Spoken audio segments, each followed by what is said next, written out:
Dennis Karyasta mengaku pernah menjadi seorang pelakor selama 4 tahun lamanya. Dennis pun secara blak-blakan menceritakan kronologi hubungan terlarang dengan pria beristri yang usianya beda 7 tahun dengan dirinya. Berawal dari berkenalan di toko bunga yang ia bangun, hubungan terlarang tersebut pun berlanjut. Lantas benarkah jalinan cinta terlarang mereka kala itu hampir berujung ke pernikahan? Apa yang membuat Dennis mengakhiri cinta terlarang tersebut?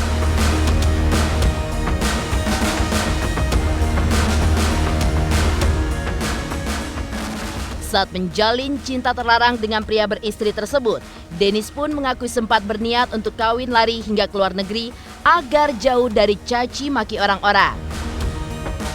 Ya, tetapi rasa berdosa membuat Dennis pun urung untuk melakukan hal tersebut. Dan pengakuannya yang belak-belakan kini pun menuai masalah. Orang tua dan keluarga yang baru mengetahuinya dari podcast di sosial media pun bereaksi. Lantas, benarkah orang tua Dennis sampai disulut amarah ketika mendengar pengakuan dosa Dennis?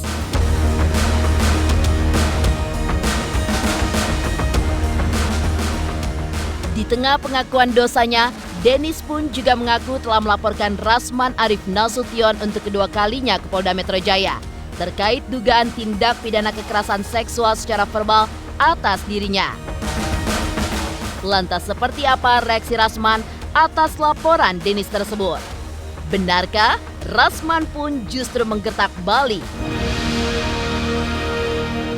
Pemirsa, bersama Intens Investigasi, kami hadirkan kabar terkini, terpercaya, dan teraktual. Tetapi sebelumnya, jangan lupa untuk like, subscribe, dan juga share channel YouTube ini.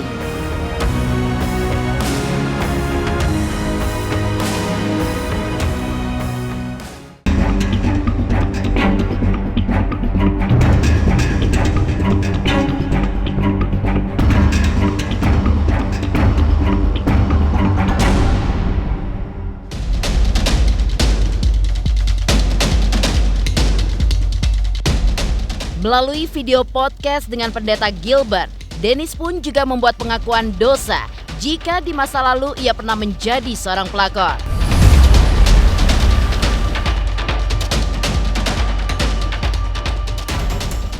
Sembari berurai air mata, Dennis pun mengakui hubungan gelap tersebut berlangsung selama 4 tahun lamanya.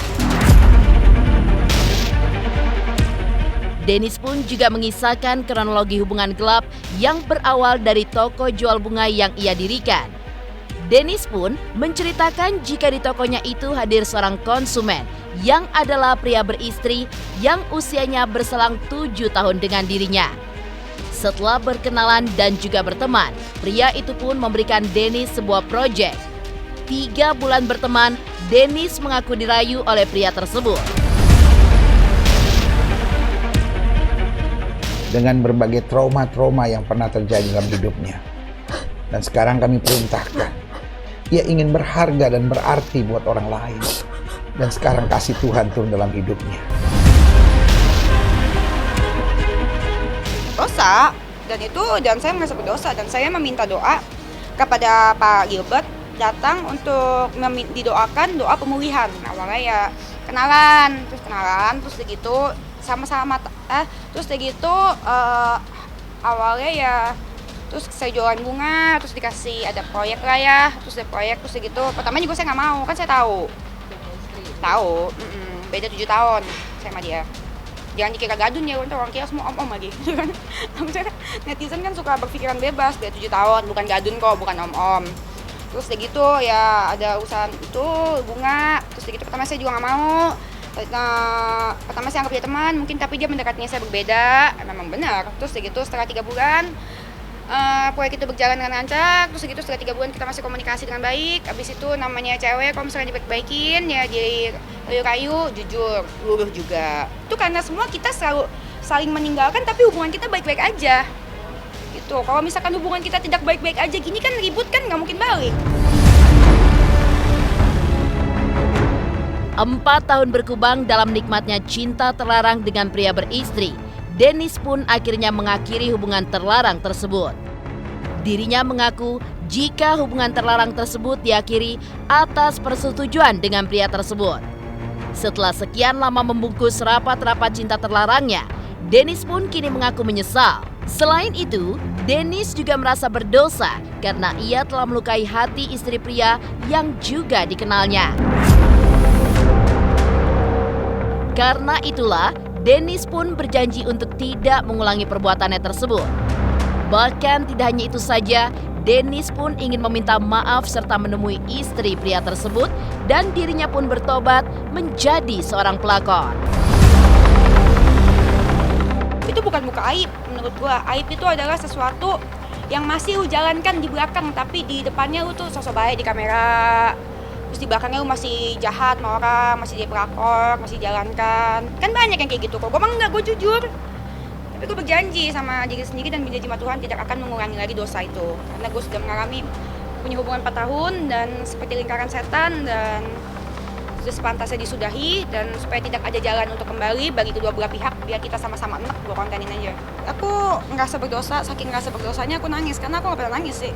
Kalau misalkan dari hati ya, kalau dari hati jujur gak bisa gue. Tapi dari hati gue jujur gue gak bisa. Cuman ya, belum.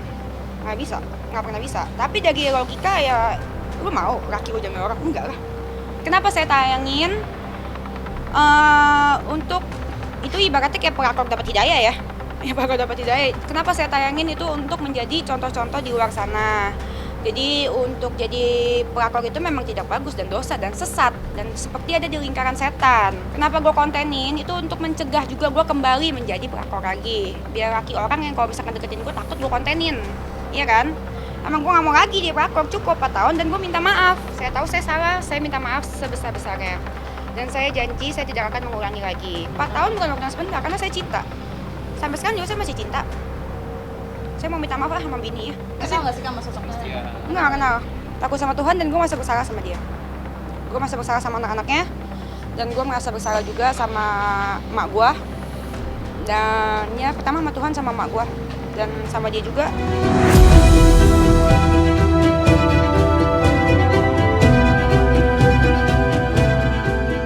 Dari kisah Dennis yang mengaku 4 tahun menjadi pelakor, lantas benarkah ia pun juga sempat ingin kawin lari dengan pria beristri tersebut di luar negeri? Pemirsa Intens Investigasi, jangan lupa untuk like, subscribe, dan juga share channel YouTube ini. Halo, saya Coki Sitohang. Saksikan terus Intens Investigasi sehari 3 kali, Senin sampai Sabtu di YouTube channelnya. Like, subscribe, and share. Don't forget.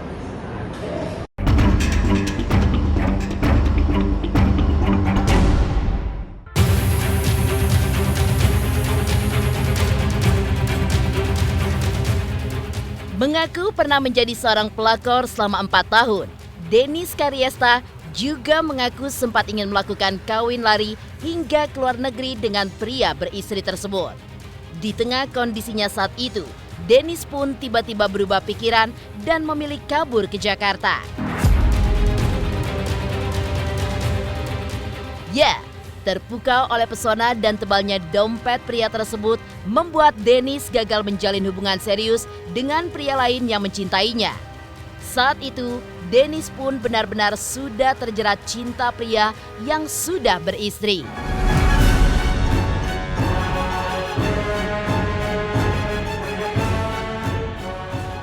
Iya kan, soalnya kan selama ini tuh memang udah sering gitu lah. Gue tinggalin dia tinggalin gue. Bahkan gue kan pernah sampai hampir mau kawin. Iya kan, yang gue kabur di Amrik itu, inget kan lo? Iya, gue mau kawin tuh dulu tuh di Amrik tuh. Di WA-in terus, dia mau kawin. Di WA terus misu, gue jadi kepikiran kan, gue jadi puyeng, gue pulang langsung gue kabur, gue tinggalin, gue bawa koper itu malam-malam. Gue pulang tuh ke Jakarta tuh. Ya iyalah, orang kemarin aja gue hampir kawin gak jadi gara-gara dia.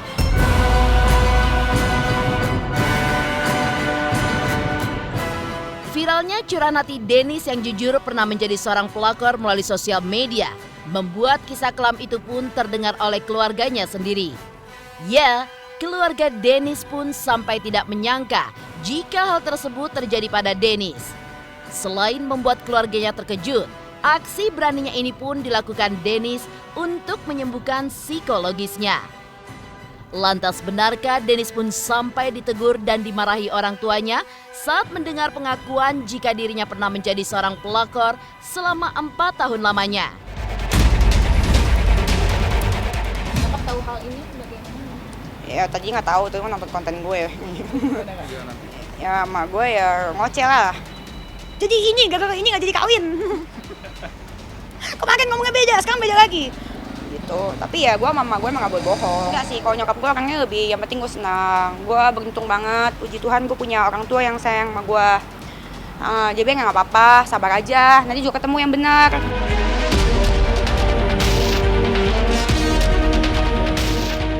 Dari kisah cinta terlarang Dennis sebagai pelakor, hingga ingin kawin lari dengan pria beristri tersebut hingga keluar negeri. Lantas benarkah Dennis Karyesta melaporkan Rasman untuk kedua kalinya? Pemirsa Intens Investigasi, jangan lupa untuk like, subscribe, dan juga share channel YouTube ini. Hai, aku Chris Hatta. Aku mau mengingatkan pemirsa yang di rumah, jangan lupa ya, saksikan Intens setiap hari Senin sampai hari Sabtu. Sehari tayang 3 kali loh. Dan pokoknya jangan lupa di subscribe, like, comment, and share. Bye-bye.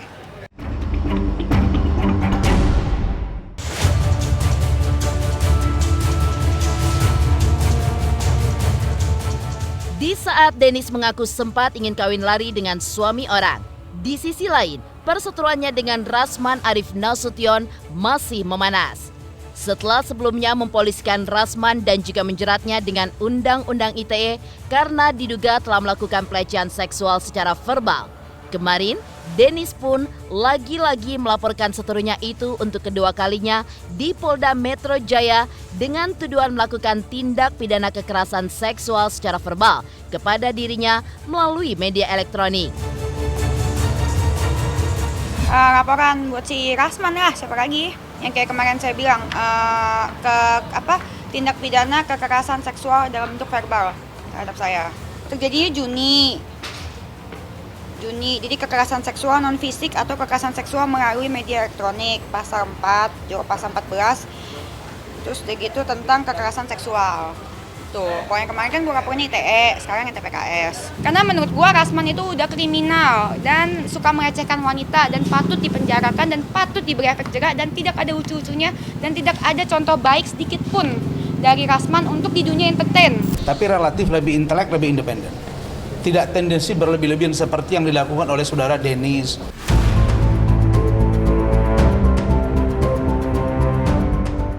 Menanggapi laporan Dennis untuk kedua kalinya, Rasman pun justru menggertak balik dengan gaya khasnya.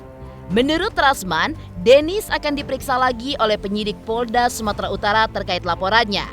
Ya, Rasman pun bahkan menuding jika Dennis suka mencari masalah dengan dirinya yang membuat Dennis akan terjerat oleh masalah yang tidak terselesaikan.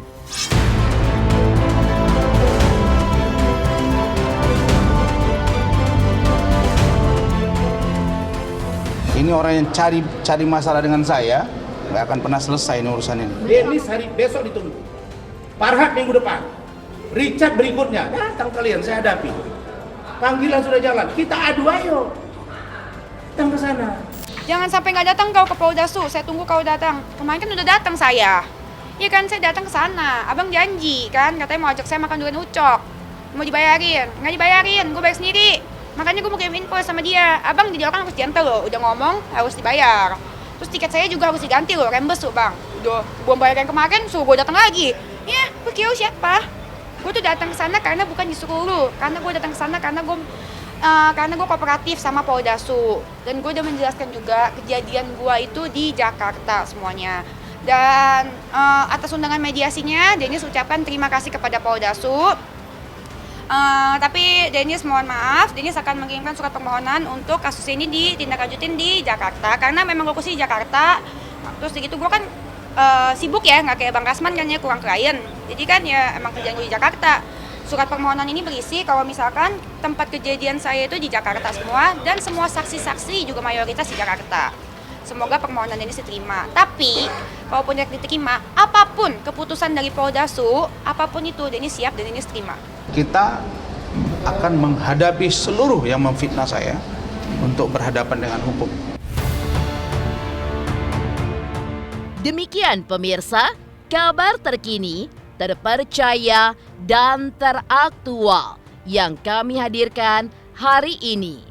Saksikan terus Intens Investigasi setiap hari Senin sampai dengan Sabtu, tayang 3 kali sehari, yaitu pada pukul 11 siang, 3 sore, dan 7 malam, hanya di YouTube channel. Dan pastikan jangan lupa untuk like, subscribe, share, dan juga komen channel Intens Investigasi.